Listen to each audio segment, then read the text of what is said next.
श्रीशैले सदया पात्रं दीपत्यादिगुणार्णवम् यतीन्द्रप्रवणं वन्दे रञ्जता मातरं मुनिं लक्ष्मीनाथसमारम्भां नादयां मुणमत्यमाम् अस्मदाचार्यपर्यन्तां वन्दे गुरुपरम्पराम्।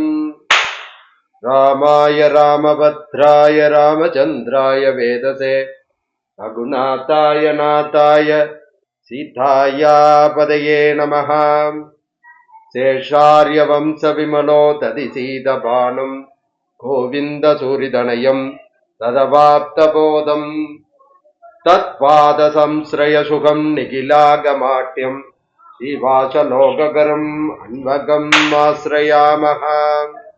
द्राविडागामबोद्धारम् अनन्तार्यकुलोद्भवम् श्रीनिवासाचार्यतनयं रङ्गनाथं मघं भजे। गोपिकांसनिहितैकभागवे हेमवेत्रमिदरेण बिभ्रते राजगोपवपुषे नमोऽस्तु ते शम्भगाढविनिवासिने हरे। बुद्धिमुक्तिमकरन्दभूषितं भक्तसिद्धकलहंससेवितं गोपिलादिमुनिभृङ्गपूजितं ஸ்ரீசம்பகேஷ பதபங்கஜம் பஜே. இந்த ராஜகோபாலன் இருக்கின்றானே, அவன் 4 யுகத்தையும் கண்ட பெருமாள் அப்படிங்கிற ஒரு பிரம்மாண்ட புராணத்தினுடைய கருத்தின்படியே சம்பகாரண்ய கஷேத்திரத்தினுடைய மகிமையை நம்ம அனுபவிச்சுட்டு வரோம். கிருதயுகத்துல பிரம்மா தன்னுடைய அகங்காரத்தையும் மமங்காரத்தினாலேயே அவருக்கு என்ன ஆச்சு அப்படின்னா, அந்த படைப்பு தொழிலையே மறந்துடுறது. அப்படி அந்த படைப்பு தொழிலை திருப்பி கொண்டு வருவதற்கு இந்த சம்பகாரண்ய கஷேத்திரத்திலே, தட்சிண துவாரகையிலே, வாசுதேவபுரியிலே வந்து இந்த பெருமானை வழிபட்டு திருப்பி படைப்பு தொழிலை ஆரம்பிக்கிறார் அப்படிங்கிறத பார்த்தோம். திரேதா யுகத்திலே திருப்பார்கடலை கடையும் பொழுது அந்த மகாலட்சுமி சொரூபமாக ஹேமாப்ஜ நாயகியாக அந்த செங்கமல தாயார், திருப்பார்கடலிலே அந்த தாயார் மகாலட்சுமி தாயார், அந்த செங்கமலம் தாயார், அந்த கமலத்திலே அழகாக பிருகுமணிவருடைய புத்திரியாக அவதரித்தாள் அப்படிங்கிறதையும் நம்ம அனுபவிச்சோம். அது மட்டும் இல்லாம துவாபர யுகத்திலே எல்லாருக்கும் தெரிஞ்ச கதை, கோபில கோபுரலய மகர்ஷிகளுக்காக அந்த எம்பெருமான் தன்னுடைய 32 லீலைகளையும் அந்த ஹரித்ரா நதியிலே காமித்து இந்த ஹரித்ரா நதியே ஒரு பிருந்தாவனமாக மாற்றினான் அப்படிங்கிறது தான் இந்த சம்பகாரண்ய கஷேத்திரத்தினுடைய துவாபர யுகத்தினுடைய மகிமை. அடுத்தது கலியுகத்திலே என்ன நடந்தது அப்படிங்கிறது தான் இன்னைக்கு அனுபவிக்க போறோம்.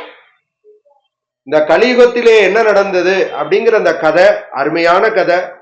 மன்னார்குடியில் உள்ள அத்தனை பேரும் தெரிஞ்சிக்க வேண்டிய கதை. ஏன்னா மன்னார்குடியில் உள்ள நாம என்ன நினைச்சிட்டு இருக்கோம்னா, சோழனுக்காக ஏற்பட்ட கோயில், சோழ தேசத்திலே இருக்கக்கூடிய மக்களுக்கு ஏற்பட்ட கோயில் அப்படிலாம் தான் நம்ம நினைச்சுட்டு இருக்கோம். இந்த கதை மிக சுவாரஸ்யமான கதை. அதுவும் பிரம்மாண்ட புராணத்துல அருமையா சொல்லப்படுறது. அந்த கதையையும் இப்ப நம்ம அனுபவிக்க போறோம். சௌராஷ்டிரிய தேசம், சௌராஷ்டிரிய தேசம்னா இப்ப இருக்கிற நரேந்திர மோடி முதல்ல ஆட்சி செஞ்சாரே குஜராத், அந்த கஷேத்திரம்.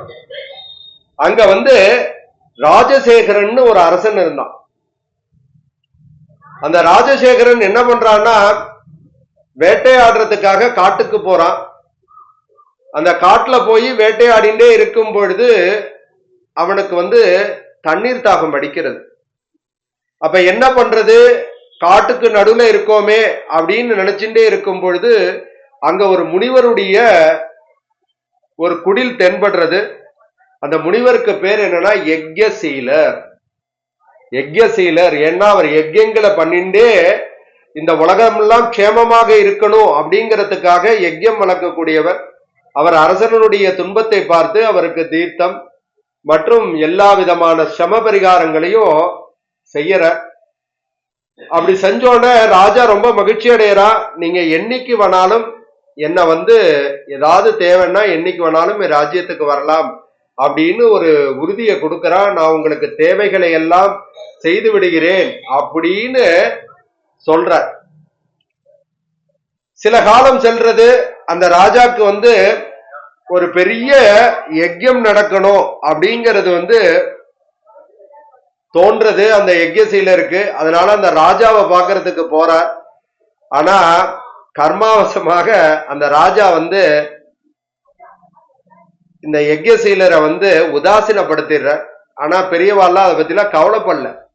உடனே நேரா வந்துடுறாரு. எல்லாம் பகவானுடைய கிருபை, பகவான் ஏதோ ஒரு காரணம் இல்லாமல் செய்ய மாட்டான் அப்படின்னு நினைச்சுட்டு வந்துடுறார். ஆனா அந்தணருடைய ஒருத்தருடைய ஏமாற்றினான்னா அவனுக்கு என்ன ஆகும் அப்படின்னா, பல பல துன்பங்களை எல்லாம் நாம் அனுபவிக்க வேண்டும் அப்படிங்கிறது தான் இந்த இடத்துல முக்கியம்.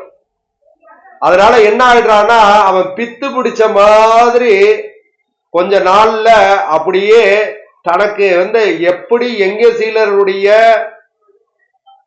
கொடுத்த வாக்கை மூடினானோ, எந்த யஜ்யசீலருடைய வாக்கை அவன் எப்படி மறந்து போனானோ, அந்த சுயநினைவே இல்லாம அப்படியே எல்லாமே மறந்துடுறது. ஒரு பித்தனாக ஒவ்வொரு இடமாக அலைய தொடங்குறான். அப்படியே வரும்பொழுது எப்படி வேட்டையாடிண்டு இந்த யஜ்யசீலருடைய குடிலுக்கு வந்தானோ அதே மாதிரி பித்தனாக வருகிறான். அவனை பார்த்தோன்னே யஜ்யசீலருடைய மனம் பதபதைக்கிறது. ஏன்னா எல்லாரும் எம்பெருமானுடைய குழந்தைகள் இல்லையா? அப்படிப்பட்ட ராஜா இப்படி கஷ்டப்படுறானே அப்படின்னு நினைச்சுண்டு பெருமாளை தியானிக்கிறார்.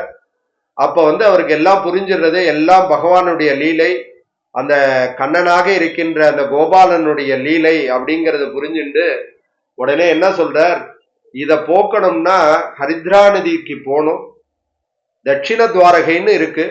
அங்க போய் அந்த ஹரித்ரா நதியில நீராடி அங்க பல தான தர்மங்களை எல்லாம் செய்தார்கள் என்றால் இவருக்கு பழைய படி எல்லாமே ஞாபகம் வரும் அப்படின்னு சொல்றார். அப்படிப்பட்ட தவசீலரை அழைச்சிண்டு இந்த மன்னார்குடியுடைய ராஜகோபாலனுடைய கஷேத்திரத்துக்கு, வண்டுவராதி மன்னனுடைய கஷேத்திரத்துக்கு எல்லாரும் வந்துண்டு அவ சொன்ன அந்த யஜ்யசீலர் சொன்ன பிரகாரம் அங்க பல யாகங்கள்லாம் நடக்கிறது. அங்கேயே அந்த யாகங்கள் எல்லாம் நடந்துட்டு இருக்கிற நேரத்துல பல பல தானங்களையும் இந்த ஹரித்ரா நதியில நீராடி 16 வகை தானங்களை கொடுக்கிறான். அந்தணர்களுக்கெல்லாம் ததியாராதனம், திருமங்கை மன்னன் சொன்ன பிரகாரம் ததியாராதனத்தை எல்லாருக்கும் செய்யறான். அப்படி செஞ்சோன அவனுக்கு அந்த பித்து நீங்கி அவனுக்கு அந்த முனிவர்கிட்ட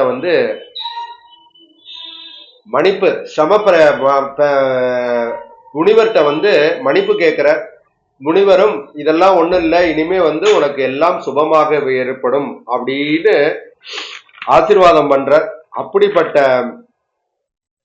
அந்த அருமையான கலியுகத்திலே நடந்த, அதனாலதான் இந்த ராஜ மன்னார்குடியிலே ஒரு இரவு ஒருவன் தங்கினால் 1000 பசுக்கள் தானம் செய்த பலன் கிடைக்கும்னு நேத்திக்கே பார்த்தோம். அததான் பீஷ்மாச்சாரியருக்கு முனிவர் சொல்ற.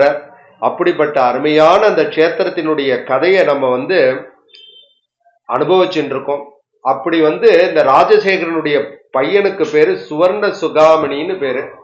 அவனுக்கு குழந்தை வரமே ஏற்படல அப்படின்னு அந்த நேரத்துல சொல்லும் பொழுது அசுரரி ஒழிக்கிறது. இங்க இருக்கிற சந்தான கோபாலனை கையில ஏல பண்ணிட்டு முகுந்தாஷ்டகத்தை ஸ்ரத்தையா சொன்னான்னா குழந்தை பிறக்கும் அப்படின்னு அருமையா சொல்றார். இது குழந்தைக்கு மட்டும் இல்ல, சந்தான பாக்கியம் மட்டும் இல்ல, நம்ம ஆத்துல குழந்தைகளுக்கு விவாகம் ஏற்படலைன்னாலும், நம்ம ஆத்துல குழந்தைகளுக்கு ஏதாவது க்ஷேம குறைவு ஏற்பட்டாலும், நம்ம ஆத்துல உள்ள ஏதாவது ஒருக்கு மங்களம் ஏற்படும்னு நினைச்சாலும் அப்படிப்பட்ட அந்த ராஜகோபாலனுடைய சன்னதியில் இருக்கிற அந்த சந்தான கோபாலன் ஆளிலையிலே அந்த சென்றால் கொடையாம், இருந்தால் சிங்காசனமாம், நின்றால் மரவடியாம், நீள்கடலுள் என்றும் புனையாம், மணிவிளக்காம், பூம்பட்டாம், புல்குமனையாம், திருமார்க்கரவுன்னு சொல்வதற்கு ஏற்படுமான அந்த ஆதிசேஷனுடைய மடியில படுத்துட்டு இருக்கிற அந்த சந்தான கோபாலனை ஏல பண்ணிட்டு அப்படியே கையில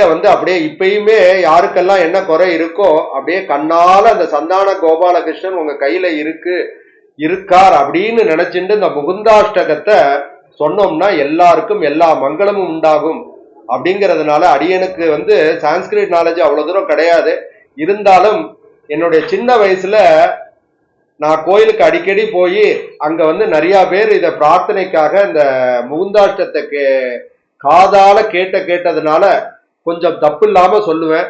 இப்ப எல்லாருக்கும் மங்களம் உண்டாகுங்கிறதுனால இந்த ஒரு ஸ்லோகத்தை மட்டும் 9 ஸ்லோகம் இருக்கு. அந்த 9 ஸ்லோகத்தை முதல்ல அனுபவிப்போம் இன்னைக்கு. கராரவிந்தே நவதாரவிந்தம் முகாரவிந்தே வினிவேஷயந்தம் வடஸ்ய பத்ரஸ்ய புடேஷயானம் பாலம் முகுந்தம் மனசா ஸ்மராமி. கராரவிந்தே நவதாரவிந்தம் முகாரவிந்தே வினிவேஷயந்தம் வடஸ்ய பத்ரஸ்ய புடேஷயானம் பாலம் முகுந்தம் மனசா ஸ்மராமி. ஆலோக்யமாதோர்முகமாதரேன தன்யம் பிபந்தம் சரசீருகாட்சம் சசின்மயம் தெய்வமனந்தரூபம் பாலம் முகுந்தம் மனசா ஸ்மராமி.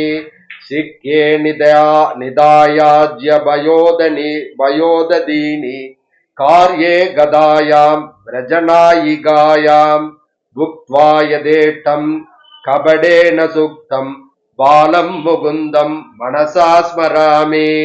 உலூகலே பத்தமுதார சௌர்யம் உத்புல்ல யுத்மார்ஜுன பங்கலீலம் உத்புல்ல பத்மாயத சாருநேத்ரம் பாலம் முகுந்தம் மனசா ஸ்மராமி. சம்பாலகம் சம்பிதஹாரயஷ்டிம் சிங்காரலீலாங்குர தந்தபங்கிம் பிம்பாதரா பூரித வேணுநாதம் பாலம் முகுந்தம் மனசா ஸ்மராமி. யமஸ்வசாந்தஸ்திர காளியஸ்ய பணாக்ரரங்கே கிருததாண்டவ பிரியம் தத்புஜஹசதம் சரசிந்து பக்திரம் பாலம் முகுந்தம் மனசா ஸ்மராமி. சம்ஹிருத்ய லோகான் வடபத்ர மத்யே சயானமாத்யந்தம் மிகீன ரூபம் சர்வேஸ்வரம் சர்வகிதாவதாரம் பாலம் முகுந்தம் மனசா ஸ்மராமி. சுபிஞ்சசூடம் சுரசேவிதாங்கரிம் சுசிஸ்மிதானந்த முகேந்து பிம்பம் ஸ்வேணுநாதேக நிஜமார்த்த கீதம் பாலம் முகுந்தம் மனசா ஸ்மராமி. கடைசி ஸ்லோகம். இந்தீவர ஷாமல கோமலாங்கம் இந்திராதி தேவார்ச்சித பாதபத்மம் சந்தான கல்ப திருபமாஸ்ரிதானம் ஸ்ரிதானாம் பாலம் முகுந்தம் மனசா ஸ்மராமி. இந்தீவர ஷாமல கோமலாங்கம் இந்திராதி தேவார்ச்சித பாதபத்மம் சந்தான கல்ப திருபமாஸ்ரிதானாம் பாலம் முகுந்தம் மனசா ஸ்மராமி அப்படின்னு அந்த அர்ச்சக சுவாமியர்கள் அந்த தீட்சிதர்கள்லாம் நம்ம கையில இருக்கின்ற ஆளில இருக்கின்ற அந்த சந்தான கோபாலனை நம்ம கையிலேயே ஏல பண்ணி நம்மளுடைய குறைகளை எல்லாம் நிறைகளாக மாற்றுகின்ற அந்த சந்தான கோபாலனுடைய அருளை நமக்கெல்லாம் பெற்று தருவார்கள். அப்படிப்பட்ட அருமையான அந்த சந்தான கோபாலனை அந்த சுவர்ண சிகாமணி அப்படின்னு அந்த ராஜாவினுடைய புத்திரன் கையில ஏல பண்ணிண்டு இந்த ஸ்லோகத்தை சொன்னதுனால அவனுக்கு புத்திர பாக்கியம் ஏற்பட்டு அந்த சௌராஷ்டிரிய அரசாட்சியும் வாழையடி வாழையாக இருந்தது அப்படிங்கிற விஷயமும் இந்த இடத்துல சொல்லப்படுகிறது. இப்படிப்பட்ட 4 யுகங்களையும் கிருத திரேத துவாபர கலியுகம் இந்த 4 யுகங்களையும் ஆட்சி செய்கின்ற எம்பெருமான் யாருன்னா அந்த ராஜகோபாலன். அப்படிப்பட்ட ராஜகோபாலன் ராஜாதி ராஜ சதுர்வேத மங்களத்து ராஜாதிராஜ விண்ணகத்து எம்பெருமானுக்கு அந்த சோழராஜன் எவ்வளவோ தானங்களை எல்லாம் வணங்கியிருக்கிறான்.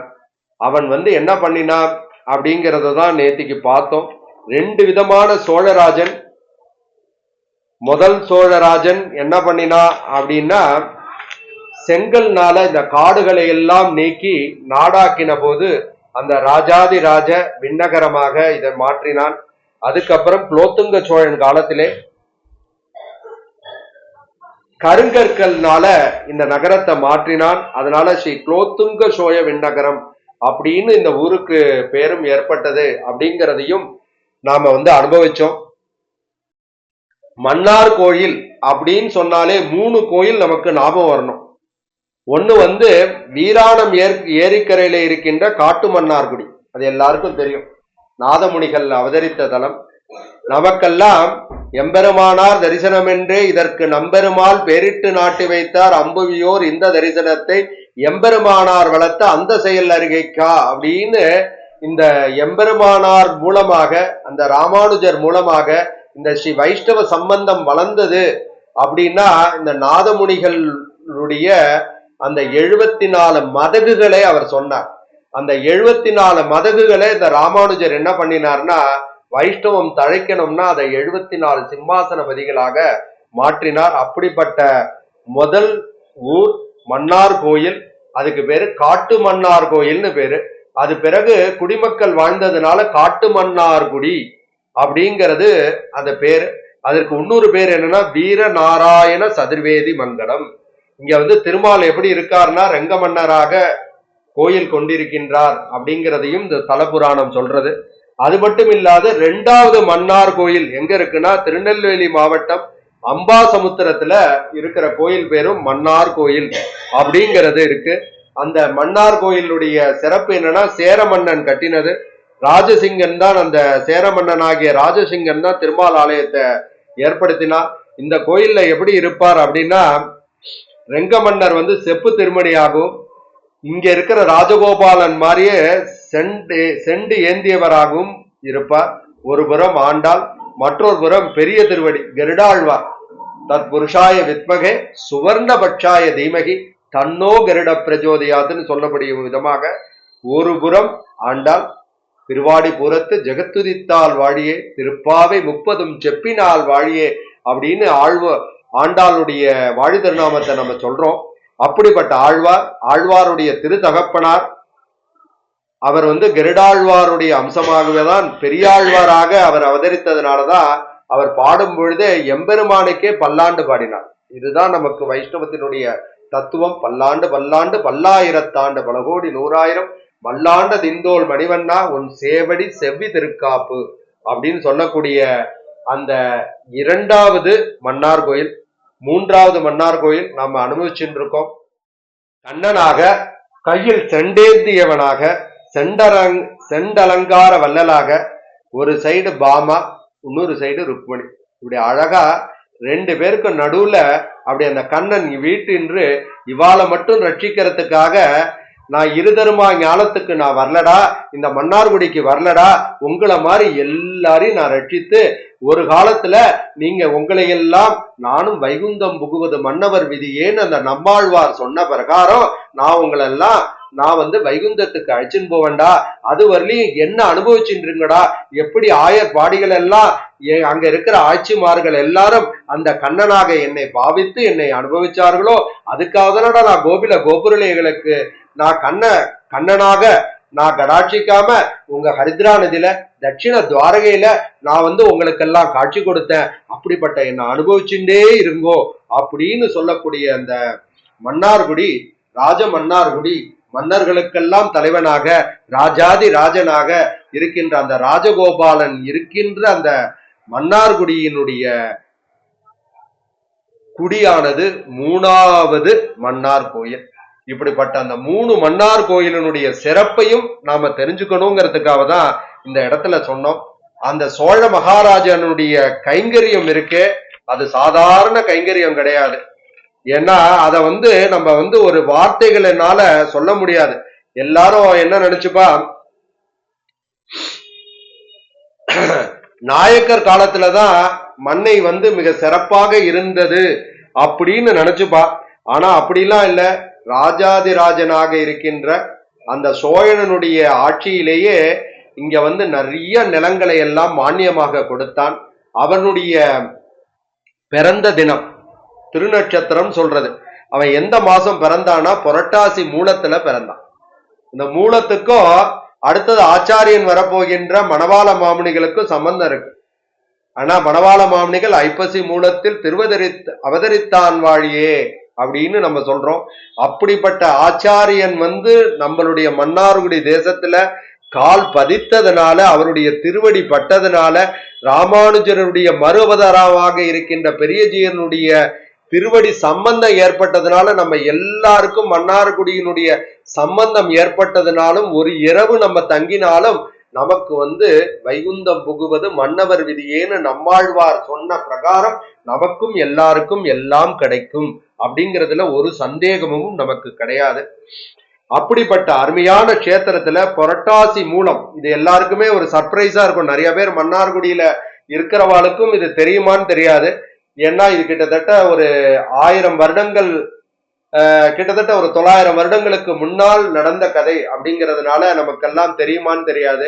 புரட்டாசி மூலத்துல எல்லா வாகனங்களையும் ராஜகோபாலனை ஏல பண்ணி மங்களாசாசனம் பண்ணி எல்லாருக்கும் தீர்த்தம் சடாரி கொடுக்க வைக்கணும் அப்படிங்கிறதுக்காக இந்த கோயிலுக்கு பல மானியங்களை அந்த சோழராஜன் எழுதி வைத்தார் அப்படிங்கிறதுக்கும் கல்வெட்டு இருக்கு. அது மட்டும் இல்ல, ஒவ்வொரு மாதம் மூலமும் கோபாலனுக்கு வாகனத்துல புறப்பாடாகணும் அப்படிங்கிறதையும் அவன் ஏற்படுத்தி வைத்தான். இதுக்காக வந்து இந்த கல்வெட்டுல பார்த்தோம்னா சேகல் ஊரை சேர்ந்த கருணாகர பிரியன் அப்படிங்கிறவனை ஒருத்தனை ஏற்படுத்தி இத வந்து மானிட்டர் பண்றதுக்கும் செஞ்சான். அதுக்கான கல்வெட்டெல்லாம் இருக்கு. அது மட்டும் இல்லாம இந்த சேத்திரத்துக்கு பாண்டிய ராஜனும் என்ன பண்ணினானா, பாண்டிய மன்னனும் சுந்தரபாண்டியன் வந்து 4 மார்க்கணி நிலத்தை வந்து இந்த கோயிலுக்காக எழுதி வச்சிருக்கான். அதுல வந்து ரொம்ப அருமையா அந்த காலத்துலலாம் விஷ்ணுவனுடைய ஆலயத்துக்கு யாராவது தானம் பண்றான்னா சேன முதலியார் விஸ்வசேனர் அப்படிங்கிற நேமத்து பேர்ல வந்து தானம் பண்ணுவான். ஏன்னா அவதான் சேன தலைவர். இதே சிவாலயத்துக்கு எழுதுறான சண்டிகேஸ்வரர் அப்படின்னு எழுதுவா. இப்படிப்பட்ட பல பல அருமையான மகாத்மியத்தை கொண்ட இந்த சரித்திர தொடர, ஏன்னா அடியேன் வந்து மகாத்மியம் சொன்னோன்னு பல பேர் பலவிதமாக நினைத்து கொள்ளலாம். இந்த சரித்திர தொடர எவ்வளவு அருமையாக நாமெல்லாம் அந்த எம்பெருமானுடைய அருள்னால நம்ம அனுபவிக்க போறோம் அப்படிங்கிறது தான் இந்த இடத்துல ரொம்ப முக்கியம். ஏன்னா வரலாற்று பின்னணி கொண்டது. எவ்வளவு தூரம் வரலாற்று பின்னணியை சேர்க்கலாமோ அவ்வளவு தூரம் சேர்த்து அடியேனுடைய அஞ்ஞானத்துல அந்த பெருமாளை பிடிச்சுக்கிறதுனால ஒரு ஞானம் வந்ததுன்னா அடியேன் வந்து இந்த தொடரை வந்து அருமையா சொல்லணும் அப்படிங்கிறதுக்காக தான் இந்த கராரவிந்தே நவதாரவிந்தம்ங்கிற அந்த 9 ஸ்லோகத்தையும் அடியேனும் ஒரு தடவை சொல்லிட்டேன். ஏன்னா கோபாலனுடைய பெருமைய அவ்வளவு ஈஸியா வந்து நம்ம என்னால சொல்ல முடியுமா அப்படிங்கிறது அவ்வளவு ஞானம் உண்டா அப்படி, அதுவும் அதனுடைய கோயிலொடுக்குனுடைய படிக்க படிக்க வைஷ்ணவ ஸ்ரீ கிருஷ்ணமாச்சாரியார் சுவாமி எழுதியிருக்கிற அந்த கோயிலொடுக்குடைய படிக்க படிக்க இதெல்லாம் வந்து என்னால முடியுமா அப்படிங்கிறது தெரியல. இருந்தாலும் நல்ல விதத்தை நல்ல விஷயத்தை ஆரம்பிச்சோம்னா அந்த எம்பெருமான் நம்ம கூட இருப்பான். அது மட்டும் இல்லாம இந்த பாகவத கோஷ்டியான நீங்கள் எல்லாம் என் கூட இருக்கிறதுனால இது வந்து மகாத்மியத்தை தொடர்ந்து தொடர்ந்து நம்ம இதை அனுபவிப்போம். அதுக்கு முன்னாடி இந்த பிரம்மாண்ட புராணத்துல செம்பகாரண்ய சேத்திரத்துல 8 அத்தியாயம் இருக்கு. அந்த முதல் அத்தியாயத்துல வந்து செம்பகாரண்ய மகாத்மிய அவதாரிகை, அத்தியாயம் 2ல எம்பெருமானினுடைய திருவருள், அத்தியாயம் 3ல தாயார் திருக்கல்யாண விஷயம், அத்தியாயம் 4ல அக்னி பகவானின் சம்ப நிவிருத்தி வைபவம், அத்தியாயம் 5ல சௌராஷ்டிர தேச மகாராஜ ராஜசேகர ராஜேந்திரனுடைய கதை. இன்னைக்கு அதான் நம்ம அனுபவிச்சோம். அத்தியாயம் 6ல ராஜசேகர ராஜாவின் செய்நன்றி அறிதல் கதை. அத்தியாயம் 7ல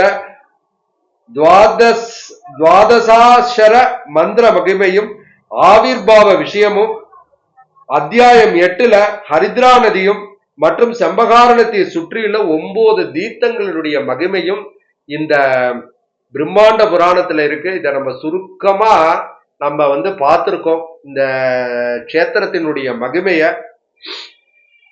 அப்படிப்பட்ட இந்த மகிமையை நம்ம எல்லாம் கேட்டிருக்கோமே, அதுக்கான என்ன பலன் அப்படின்னு எல்லாருமே யோசிக்கலாம். இப்படி பற்பல புகழ் வாய்ந்த அந்த செம்பகாரண்ய சேத்தத்தை, அதுல இருக்கின்ற மண்ணையினுடைய நாயகனான எம்பெருமான் கோபாலனன் வைபவத்தை யார் ஒருவர் சிரத்தையாக கேட்கிறார்களோ, கேட்க செய்கிறார்களோ, அதுவும் முக்கியம். கேட்கறது மட்டும் இல்ல, எல்லாரையும் கூப்பிட்டு வாங்கோ வாங்கோ வாங்கோ வாங்கோன்னு கூப்பிடணுமா. ஏன்னா பாகவதம் நடக்கும் போதே என்ன சொல்றான்னா, நமக்கு தெரிஞ்சவா தெரியாதவான்னு எல்லாரையும் அழிச்சுட்டு வரணுமா பாகவதம் கேட்கறதுக்கு. அப்பதான் அதுக்கு பலனா. அது மாதிரி குடியிருந்து குளிந்தேலோர் எம்பாவாய்னு ஆண்டாள் சொல்றாள் இல்லையோ, அது மாதிரி இதையெல்லாம் கேட்க செய்கிறார்களோ அவர்கள் மட்டும் இல்ல, அவர்களை சேர்ந்தவர்களும் நாடும் நகரமும் புகழ நலமுடன் வாழ்ந்து முடிவில் அந்தமிலா பேரின்பம் பெறுவார்கள் என்பது ஐயமில்லை. அப்படிங்கிறது தான் இந்த பலஸ்ருதியினுடைய வசனம். அப்படிப்பட்ட புராண வாக்கியத்தினுடைய சாரத்தை நம்ம நேற்றும் இன்றையும் அருமையாக அனுபவிச்சிருக்கோம். இதை தொடர்ந்து நம்ம அனுபவிப்போம். இதுல தஞ்சை நாயக்கர்களுடைய கான்ட்ரிபியூஷன் அதை என்னால சொல்ல முடியுமானே தெரியல, அப்படி பண்ணிருக்கா. அதை நம்ம தொடர்ந்து அனுபவிக்க போறோம். அதெல்லாம் அடுத்த வாரத்திலிருந்து முதல் அரைமணி எப்போதும் போல சுந்தரகாண்டத்தை அனுபவிச்சுட்டு, அடுத்த அரைமணியில இந்த ராஜகோபாலனுடைய மகாத்மியத்தை நம்ம தொடர்ந்து அனுபவிப்போம். கமலாம் சரணாம் போஜ கௌஸ்துபாங்கித வட்சசே கல்யாண குணபூர்ணாய செம்பகேஷாய மங்களம். அஸ்து கோபால பாலாய நித்யாய பரமாத்மனே பக்த வாத்சல்ய நிதையே நித்ய போக்யாய மங்களம். சித்த திருமோகனாங்காய ஸ்ரீமதே நந்த சூனவே ருக்மணி சத்யபாமாப்யாய நித்யயுத்யாய மங்களம்னு எல்லாருக்கும் எல்லா மங்களமும் ஏற்படும். மங்களம் கோசலேந்திராய மகனீய குணாப்தே சக்கரவர்த்தி தனுஜாய சார்வபௌமாய மங்களம்னு. ராமன் வேற கிருஷ்ணன் வேற எதுவுமே கிடையாது. அதனால 2 பேரும் ஒண்ணு. ஸ்ரீமதே ரம்ஜிதா மாத்திர முனீந்திராய மகாத்மனே ஸ்ரீரங்க வாசினி பூயாத் நித்யஸ்ரீ நித்தியமங்கலம்னு எல்லாருக்கும் எல்லா மங்களமும் எல்லா சுபமும் உண்டாகட்டும்.